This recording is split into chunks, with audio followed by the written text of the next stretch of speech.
Now, from the Columbia Basin, your local news source, this is iFIBER 1 News, presented in high definition. The #1 source for real-time local news, local sports headlines, and our very own Weather Center forecast covering the entire Columbia Basin. With your iFIBER 1 News team, reporting news in real time as it's happening. From the iFIBER Communications HD broadcast studio in Ephrata, Washington, this is iFIBER 1 News, and it starts now.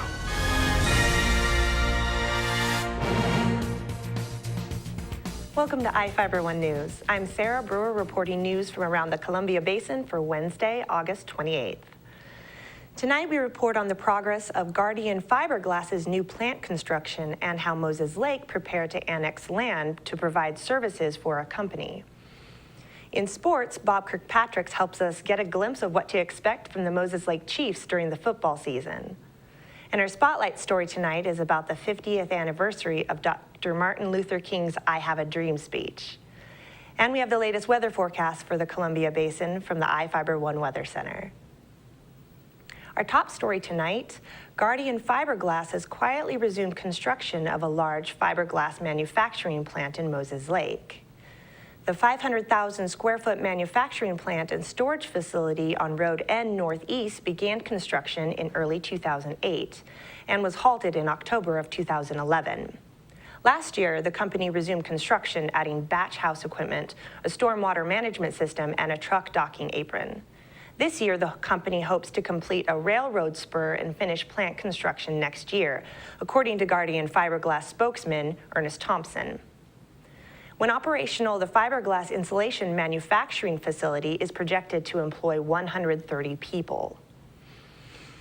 Moses Lake is moving forward with annexation of a 50-acre stretch of the land which will put the city boundaries past Larson. The annexation was prompted by an agreement which extended city water and sewer services to the new location of Sonico, which is at the corner of Patton Boulevard and Randolph Road. City Manager Joe Gavinsky said the majority of the other plots had signed agreements that gave the city the power to annex the land. B. Stump is the landowner closest to the city's boundaries and opposes the annexation. She said she feared city codes would prevent her from doing what she wanted with her land. Stump is in the process of adding an RV park to the property. Yes, there is. At the present time, we have the fire department right across the street from us. We have the county sheriff. The county has been very, very good to us. Anytime we've asked for any building, we're a little fearful that you may require things that we can't afford to do. Community Development Director Gilbert Alvarado responded, saying it should be easier for Stump to complete her plans in the city rather than working with the county. The county's development regulations don't allow what she wants to do. Ours does. So I thought that that would be pretty important for her to know, and I conveyed that to you that night. I think we've discussed it in terms of potential uses for that property. The council agreed to annex the area, including 2 properties owned by Stump, which didn't have an agreement for city sewer and water. Gavinsky said the city has agreements with enough of the properties for the process to move forward. Moses Lake Council member Dick Dean said leaving an island of unincorporated Grant County would create problems. Stuck with trying to make a decision what to do with an island. And I think that this would be a prudent decision on the city council to include that entire area, as has been stated, is not presently in.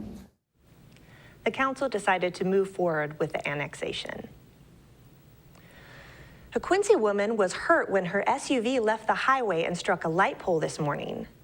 Tiffany Long, a 31-year-old Quincy woman, was driving north on State Route 283 about 6 miles north of George when she crossed into the southbound lane and drove off the side of the road. According to the Washington State Patrol, her 2007 Chevrolet Suburban hit a light pole and ended up on its right side. Long was taken to the Quincy Valley Medical Center for treatment of injuries, but the 3-year-old and 1-year-old boys in the SUV were not injured. The State Patrol reported the crash was caused by driver inattention and charges are pending.